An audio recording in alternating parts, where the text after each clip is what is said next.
The Kentucky Wildcats, number 7 seed, are with us. They were a winner over Santa Clara yesterday. They'll play Iowa State in Sunday's first game, 11:10 a.m. We have Collin Chandler, Cam Williams, and Malachi Moreno with us. And we're going to go straight to questions to anyone on the dais. Start right here. And then number 2 is here. Hey, Cam, John Huang, Nolan Group Media. Just wanted to get a quick update on your foot. And Are you prepared? How many minutes are you prepared to go tomorrow? I'm prepared for as much as Pope wants me to play. I always I worked hard to get back to the court as fast and as best possible shape that I can. Sitting out those 6 weeks was definitely tough, but it definitely opened my eyes a lot more to the game of basketball. And I'm glad that the staff allowed me to get back as fast as I could. Caroline Mikauskis, Lexington Herald Leader. Malachi, yesterday, first tournament game, first tournament start. Can you kind of talk us through the emotions of that and, if anything, maybe caught you off guard in the experience? It was definitely crazy. Being a little kid, making all these brackets, watching all these games, it was definitely like a dream come true. I think the only thing that caught me unexpected was I didn't really understand what the atmosphere would be. I mean, you can only hear so much noise on the TV, so hearing it in person was definitely a crazy feeling, and I saw what happened yesterday, so it just something you always expect, that March Madness. In the back on the left. Yeah, Daryl Burr with Cats, Paws, and Lexington. For Collin, the ending last night was so iconic, so crazy, so emotional. How do you guys kind of, to flush that and start over knowing you got Iowa State coming? I don't know if it's a complete flush. I think it's good for us to take the momentum of last game into the next game. But it's a restart 0-0, so we have to come out with hopefully that momentum to carry us into this game. Right-hand side, gentlemen. Tyler Thompson, Kentucky Sports Radio. This is for all three of you. What were your reaction to Otega's shot, and how many times have you watched the replay since? Malachi, we're going to start with you and come this way towards me. I thought it was crazy, being in a moment like that. And, I mean, we practice those shots at shoot-around, so, once the ball hit his hands, I knew it was going in because he's usually the one that makes them. So It was great because obviously it advanced us to overtime, which ultimately helped us win the game. So it was definitely crazy. And I seen it on my For You page on TikTok and stuff like 20 times already. So. Yeah, it's been all over my social media as well. I've been a part of a few moments like that with bleeding into last year, and so it kind of felt like the one in the SEC tournament last year where got the ball, and it's kind of like I'm sitting there watching as much as the people on the TV, just waiting for him to make a play, and so I thought it was cool to live another one of those moments with him.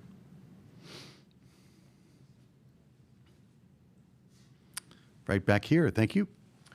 Guys, as far as the matchups tomorrow, we hear a lot about individual matchups, but where do you think you guys have an advantage? We're going to start with Collin this time and go the other way.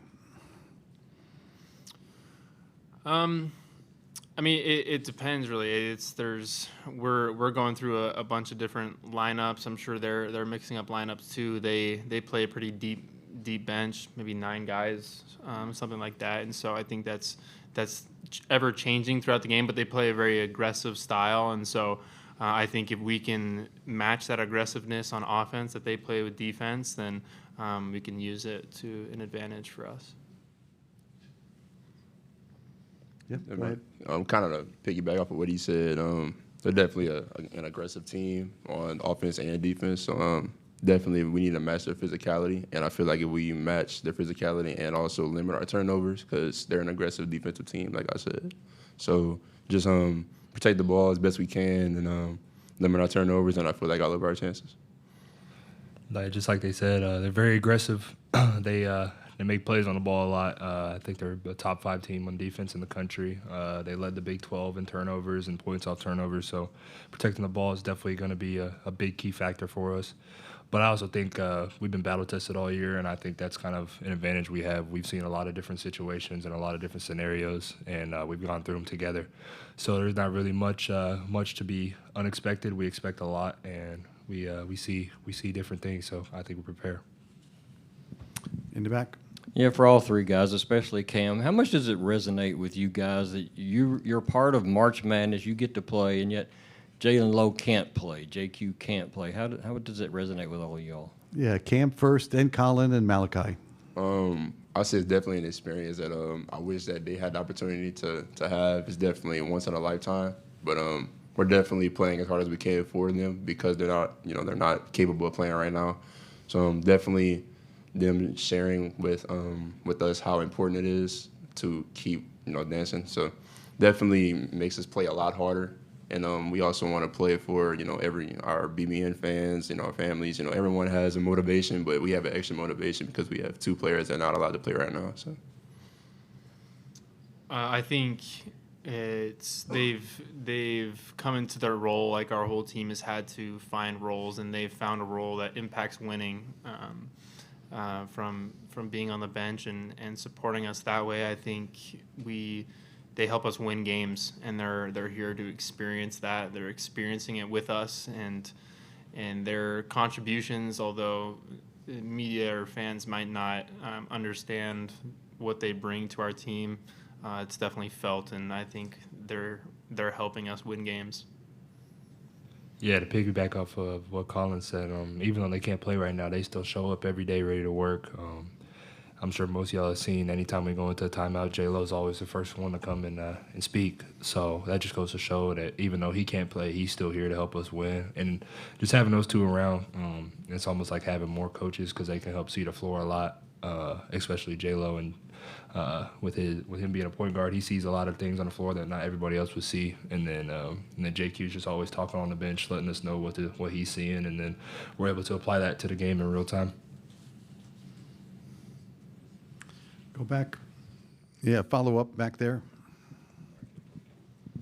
Yeah, for Cam, from my vantage point, taking photos, there was a timeout late, and all the coaches gather over here in huddle. It looked like J-Lo just took control and said, "It's do or die. It's this," and just was really letting you guys have it. Am I correct? yeah, that's definitely correct. He's definitely, like you said, a player coach type thing. He definitely repeats everything that Pope or anybody on the staff tells us. So having a leader like him definitely makes everyone's job easier, for sure. We have 10 minutes to go in this session. Next question's right here. All 3 of you have mentioned how aggressive Iowa State is going to be, so evidently that's a talking point. Is it more important to make sure you guys do what you do well, or to make sure that you respond to what they do well? Collin? I think it's a little bit of both. I think they bring it to you, right? Which triggers a response. But I think we can be aggressive in that response. I think that not letting them slow us down, or not letting them speed us up, rather, I think is the emphasis made is play our game through what. Don't let them dictate what we do, I think is the best way to put it. Yeah, co-sign what he said. Really just, I feel like we just throw the first punch kind of thing. I feel like we can dictate the game because you allow the other team to dictate the game. You kind of, I guess, countering off of what they're doing. But if you're the aggressor, then you kind of control the entirety of the game. So we just do what we do well, like you said, and we're going to come up with the victory. Yeah, just like what they said, it's definitely going to take a little bit of both. And like what Coach Fox says before every game and before every scout, he says we got to be the hammer, not the nail. So just being able to bring that aggressiveness and kind of just match their intensity and just really key in on what we do well and just make plays for each other. And I think we're in a good spot.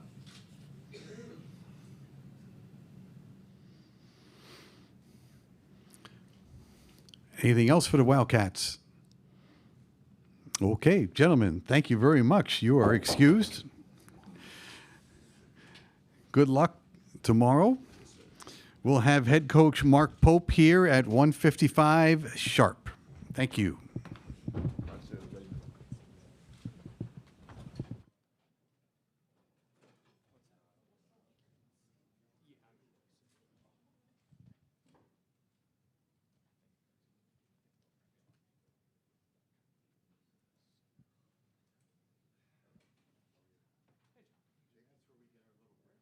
Yeah, I was just gonna say, I don't have my phone, and I forgot I put the schedule on, so I'm gonna run down and get it.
Mic check test 1 2 3. Mic check test.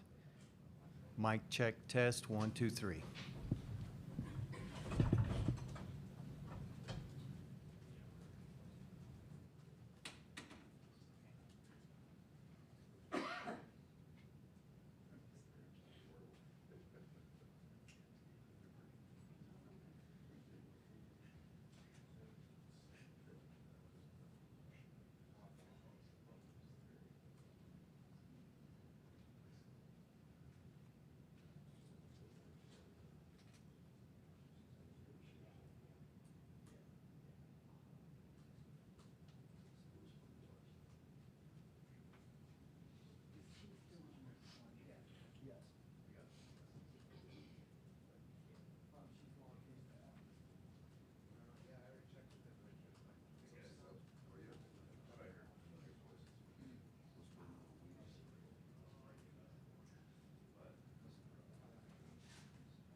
Head coach of the Wildcats is with us, Mark Pope. He's got a date tomorrow with Iowa State.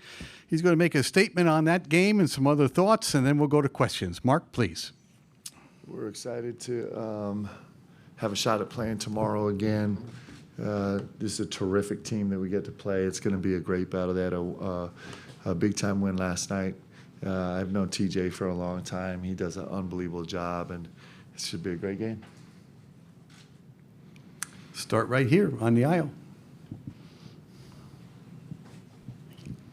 Cam Drummond with the Herald Leader. Mark, it seems like every time you look up, Momcilovic for Iowa State is banging in a three or putting up shots from deep. What will it take to contain him tomorrow? And just anytime an opponent has that kind of a prolific three-point shooter, what are the defensive principles that you lean on to try and limit their success? Yeah, he's put up staggering numbers. I think he's close to 250 threes on the season, shooting 50%. It's really, really impressive. Has got to put him in rarefied air. I don't know where that stands with anybody else in the country. And he does it, they earn him a lot of shots with their pace. They earn him shots with actions. He earns himself shots by being an elite level screener and a relocator.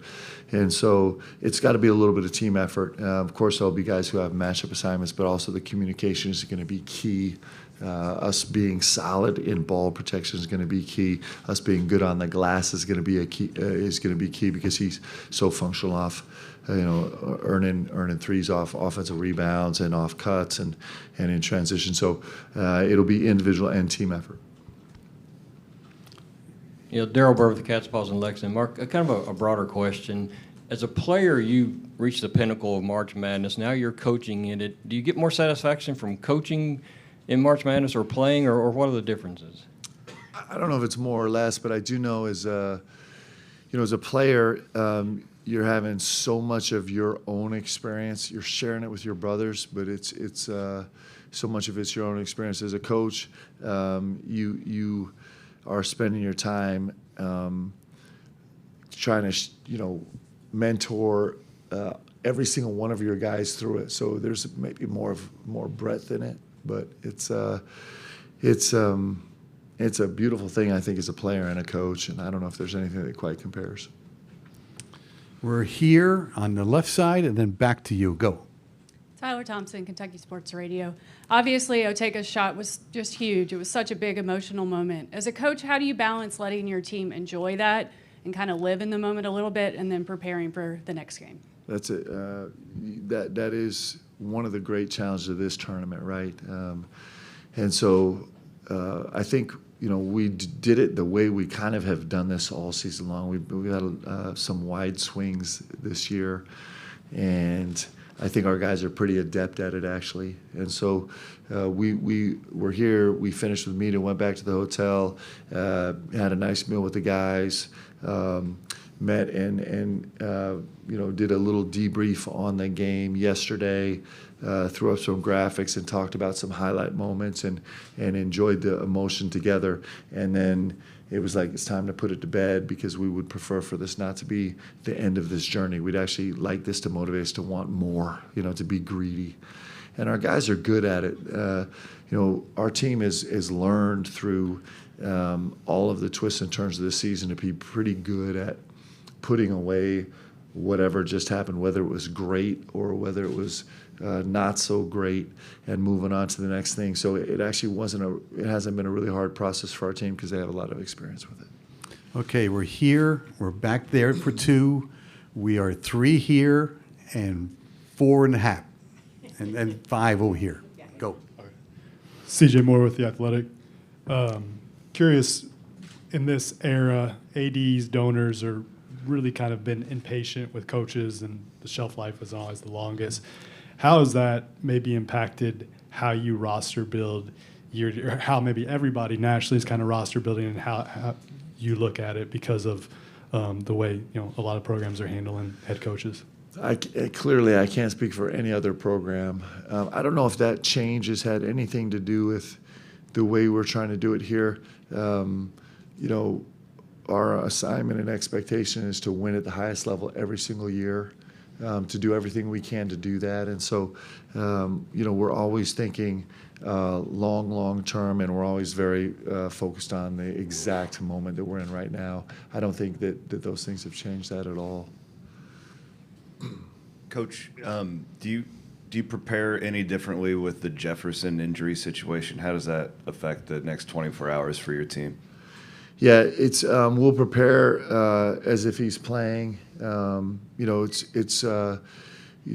go through this throughout the season where you're kind of preparing for multiple potential opponents. The great thing about Iowa State, and I think what TJ's done so masterfully at Iowa State, is they have such an ingrained identity of who they are. Clearly, Jefferson is a massive key to what they do, and so understand, he's a special player, but Iowa State's going to be Iowa State.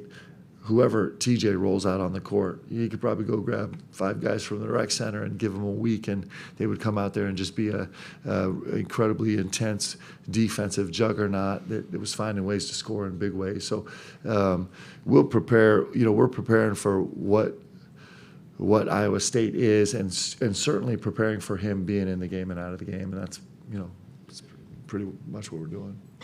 Hey, Mark, John Huang, NOLA Media. You've spoken throughout the year about the importance of trust in a game like tomorrow where it's going to be chaotic and they're going to throw a lot of things at you. What do you trust most about your team? Well, I trust our guys' ability to kind of move on to the next play. That's been a huge staple for us. I think, one of the things that Iowa State does really well is they just make everything hard and frustrating. It's one of the beautiful things that they do, and our guys are pretty good at enduring hard and frustrating. And so I have a lot of confidence in the fact that as we go from possession to possession and minute to minute and media timeout to media timeout, that our guys will respond again, and they won't get bogged down in frustration. It won't make them go sideways. It won't send them a different direction. They'll just kind of keep coming back and refocusing, and I think that gives us a great chance to compete well in the game.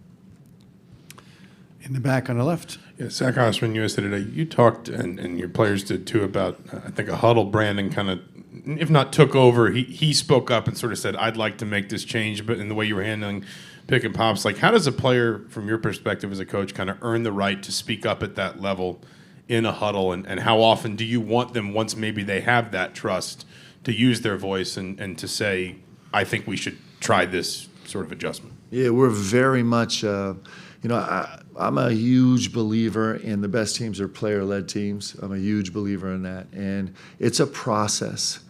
You have to be brave to speak up as a player. One, you have to be really invested, right? And you've got to be locked in, and then you have to be really brave to do it, and then over time you earn credibility from your teammates.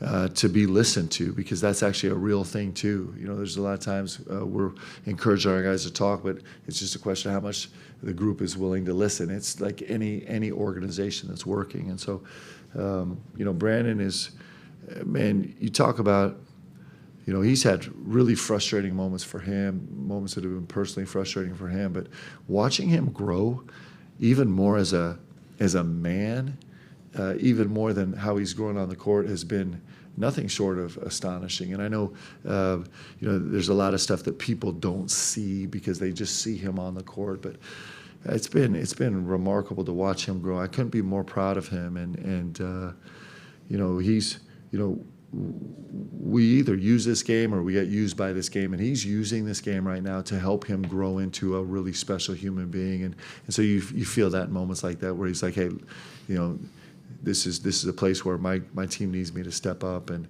he's doing it. It's pretty fun to watch. We are straight back, and then right here. Go.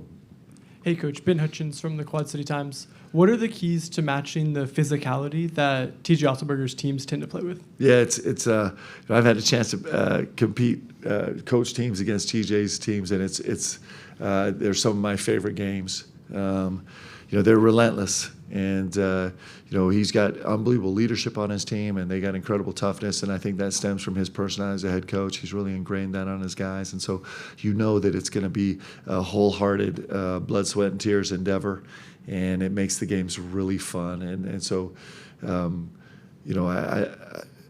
I look forward to these games so much, not because there's anything easy about them, but because they're so hard. They make them really special. Right here on the aisle, we're halfway through this session. Go ahead. Mark, I think we're probably about a month into Malachi specifically being like really top line on opponent scouting reports after that first Florida game. And obviously he's dealing with so much going through all this process, SEC tournament, NCAA as a freshman for the first time.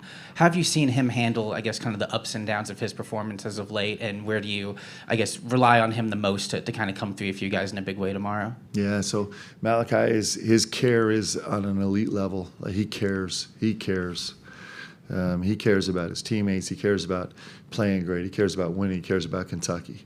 And he cares deeply. And so, you see that manifest out. It's actually peaked as you get to the end of the season.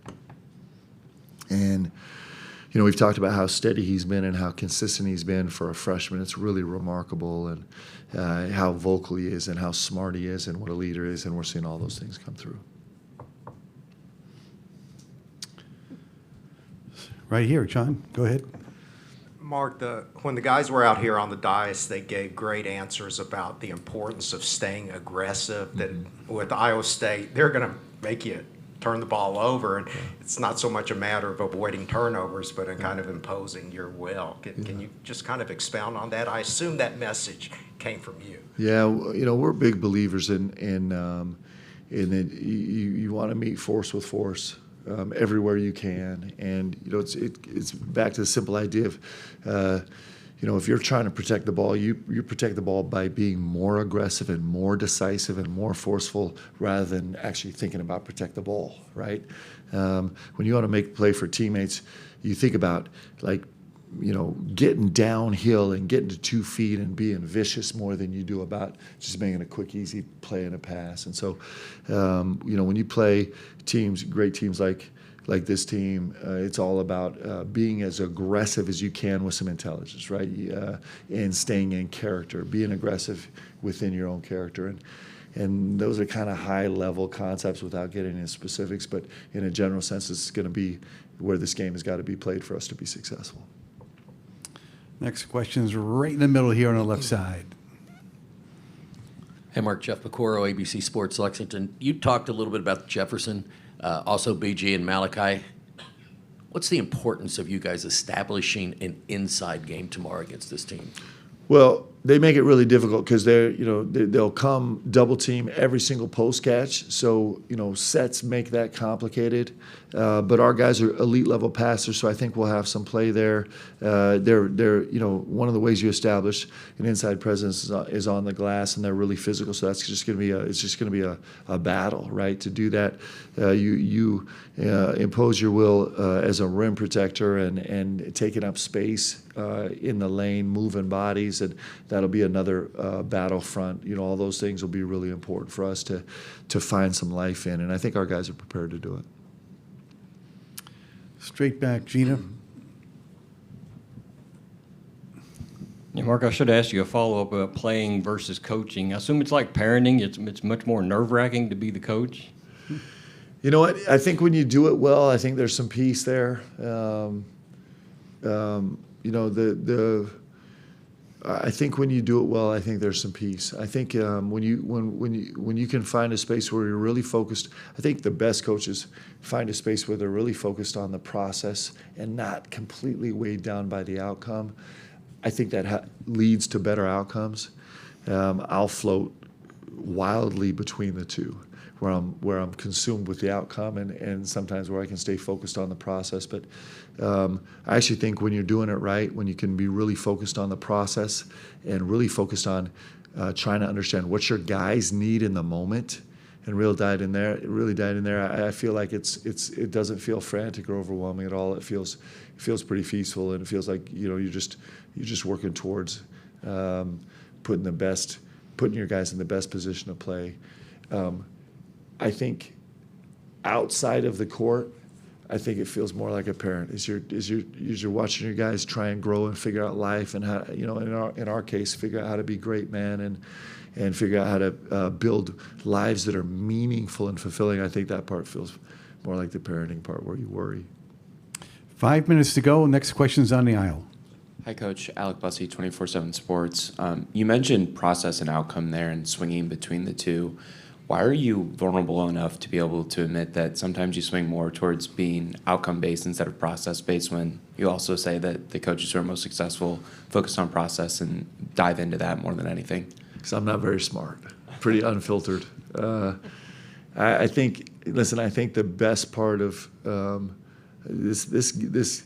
this game gets pretty boring when it doesn't have any way to grow you or teach you. And I think, we talk about this a lot with our local media, but humility, people that are humble are the people that can grow the fastest and grow the most.